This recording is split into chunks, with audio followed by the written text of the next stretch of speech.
नवरात्रीच्या गरब्यातला एक विषय समोर आलेला आहे। काही ठिकाणी या गरब्यामध्ये मुस्लिम तरुण कसे घुसले आणि त्यांचे हेतू शुद्ध नसले असं लक्षात आल्यानंतर म्हणजे त्यांना फोटो घ्यायचे आहेत तेही खालच्या बाजूने घ्यायचे आहेत। म्हणजे मुलींच्या बाबतीमध्ये त्यांचे हेतू शुद्ध नाहीत असं लक्षात आल्यानंतर त्यांना मारहाण केली गेली आणि त्याच्यावरती एक गदारोळ थोडासा उठवला गेला। आता आपल्याकडे असं काय घडतंय की जाणीवपूर्वक ठरवून काही विषय भडक केले जातात। वस्तुतः सगळ्या हिंदू देवदेवतांच्या ज्या पूजा प्रार्थना आरत्या म्हटल्या जातात ह्या सगळ्या इस्लामला कशा मंजूर नाहीत हेच लोक वंदे मातरमच्या बाबतीत कालपर्यंत छाती बडवत सांगत होते। वंदे मातरम आम्ही का नाही म्हणणार की आम्ही फक्त अल्लाहच्या समोरच मान झुकवतो, बाकी कोणाच्या समोर नाही। वंदे मातरम मध्ये मातेला वंदन केल्या गेलेले, भारत देशाला भारत माता म्हटलेले आणि ते आम्हाला मंजूर नाही असं झाल्याच्या नंतर त्यांचे बाकीचे काही कडवे वगळून फक्त 2च कडवे आता वंदे मातरमचे ठेवलेले आहेत आणि त्यांना राष्ट्रगीताचा दर्जा दिला गेलेला आहे। त्याच्यामुळे जो कोणी भारतीय आहे त्यांना जनगणमनाच्या सोबत वंदे पण मातरम म्हणावं लागेल, कारण की ते तुमचं राष्ट्रगीत आहे। पण त्याला विरोध काय केला जातो की आमच्या इस्लाममध्ये प्रत्यक्षामध्ये अल्लाहच्या शिवाय कोणाच्या समोर झुकायचं नाही असं सांगितलेलं असल्यामुळे हे जे वर्णन आहे ते आम्ही करणार नाही। किंवा वारिस पठाण जे MIMचे माजी आमदार आहेत, प्रवक्ते आहेत, त्यांनी गणपती बाप्पा मोरया म्हटल्यामुळे त्यांना माफी कशी मागावी लागली, तुम्ही कसं काय हिंदूच्या म्हणजे हे सगळं आत्ताचं आहे, हे ताजं आहे की तुम्ही ठरवून हिंदू देवदेवतांच्या बाबतीमध्ये काहीच बोलू नका, तिकडे जाऊ नका, हे सगळं वर्ज्य आहे। बुतपरस्ती म्हणजे मूर्तीपूजा जी आहे ती आपल्याला चालणार नाही हे सगळं म्हणल्यानंतर आता प्रश्न असा उपस्थित होतो सगळ्यात पहिला की जर जो कोणी कट्टर इस्लामचा समर्थक आहे, सर्वसामान्यपणे ज्या मुसलमानांना हे मंजूर आहे त्यांनी जावं ती गोष्ट वेगळी। आजही गुजरातमध्ये मोठ्या प्रमाणामध्ये मुस्लिम त्या सगळ्या गरब्यामध्ये सहभागी असतात, हे काही वेगळं सांगायची गरज नाही, बऱ्याच ठिकाणी असतात। इतकंच नाही, आपल्या फार मोठ्या परंपरामध्ये की शेख महम्मदांपासून सुद्धा वारकरी संप्रदायिक जे होते या सगळ्यांनी आपल्या काय उदार अशा परंपरेमध्ये स्वतःचं योगदान कसं दिलेलं याचे कितीतरी उदाहरणं आहेत।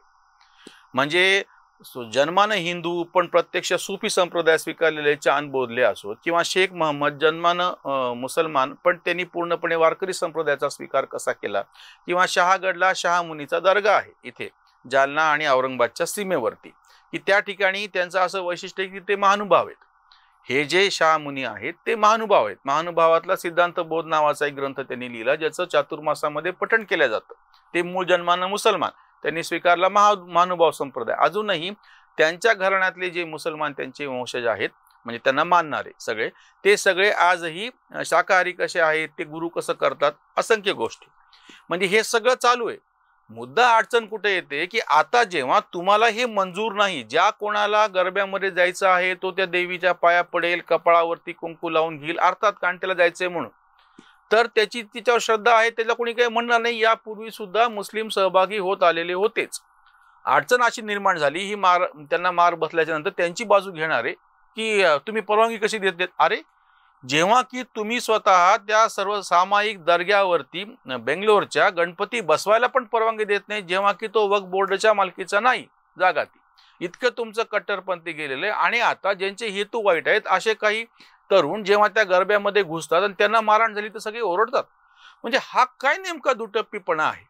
बौद्धिक पातळीवरती तुम्ही सगळी इस्लामची मांडणी करत असताना मूर्तीपूजा कशी वर्ज्य आहे हे सगळं सांगता एकीकडे, आणि म्हणून आम्ही वंदे मातरम म्हणणार नाही असं म्हणता, आणि दुसरीकडे जेव्हा प्रत्यक्ष देवीच्या आरत्या गरबा ते बरं मुळात संगीतच मंजूर नाही ना।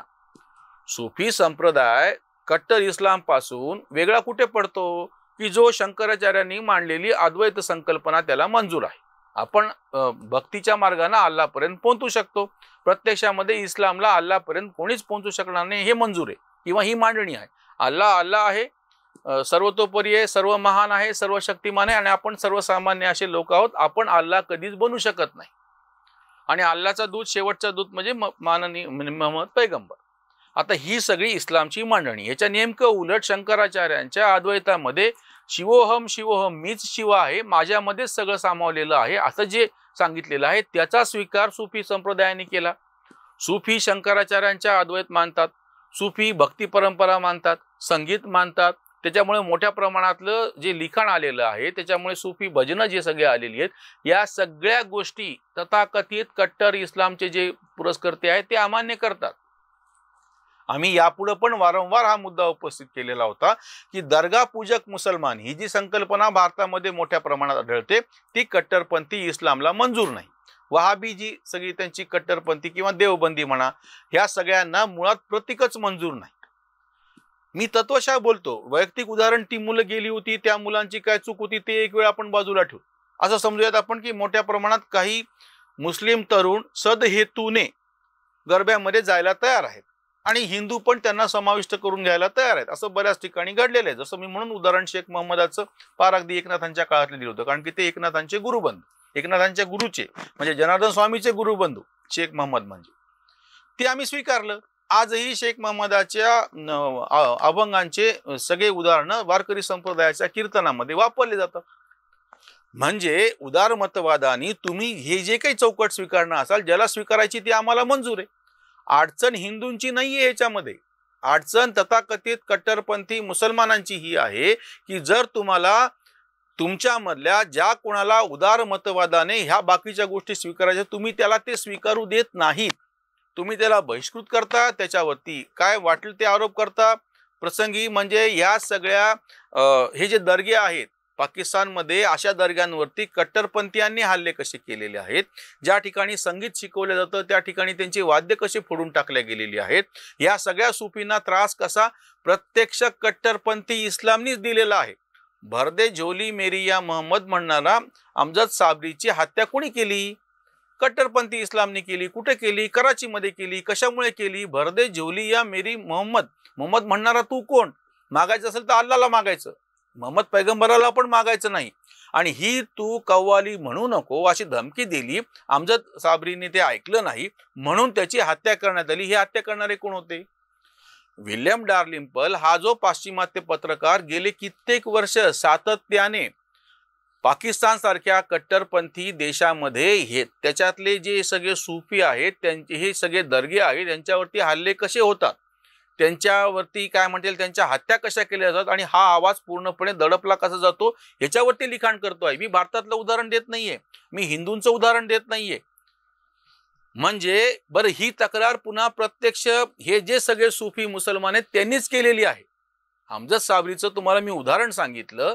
याच पद्धतीनं जवाद शरीफ म्हणून एक तरुण मुलगा, तिथले जे दुर्मिळ वाद्य आहेत पाकिस्तान मधले, बलूच मधले, त्यांचे आता एक एक दोन दोनच लोक कसे उरले, तर हे वाद्य आणि वाजवणारे कसे संपून चाललेले आहेत आणि यांना कट्टरपंथीयांकडून कसा धोका आहे.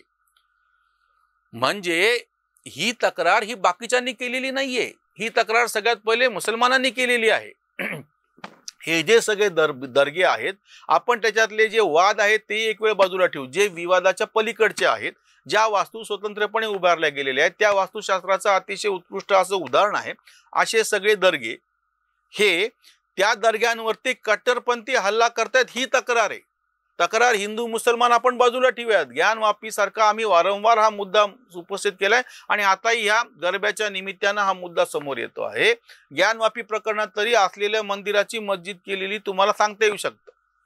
काही दर्गे असे आहेत की ते स्वतंत्रपणे बांधले गेलेले आहेत.